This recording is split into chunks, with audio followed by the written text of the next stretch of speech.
Welcome to the Tech Egg. Don't get scrambled. Enjoy the video.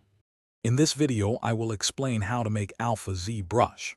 First, understand that alphas are essentially grayscale images that ZBrush uses to displace geometry, adding intricate details to your sculpts. Creating your own custom alphas gives you immense control over your artistic vision, allowing for unique textures and patterns. We'll cover the fundamental steps to prepare your source image and bring it into ZBrush effectively, ensuring a smooth workflow for your projects. Before importing into ZBrush, proper image preparation is crucial. Start with a square image, ideally 1024 x 1024 pixels or even 2048 x 2048 for higher detail. Convert your image to grayscale, focusing on strong contrast between light and dark areas, as this directly translates to depth in your sculpt.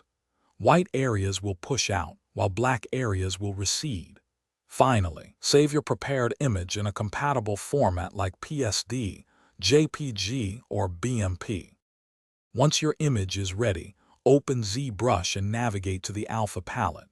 Click Import and select your prepared grayscale image. Your new alpha will appear in the palette, ready for use. Next, choose a sculpting brush, such as the standard or clay buildup brush, and then select your imported alpha. Experiment with the Z intensity slider to control the depth of your alpha's effect, finding the perfect balance for your sculpt. To elevate your alpha sculpting, try using radial symmetry for creating intricate, repeating patterns with ease.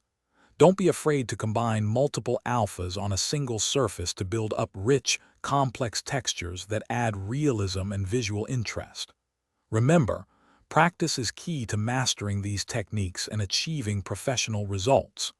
Also, for those looking to upgrade their home, check the description for a link to the Shark AI Ultra Robot Vacuum and other great deals.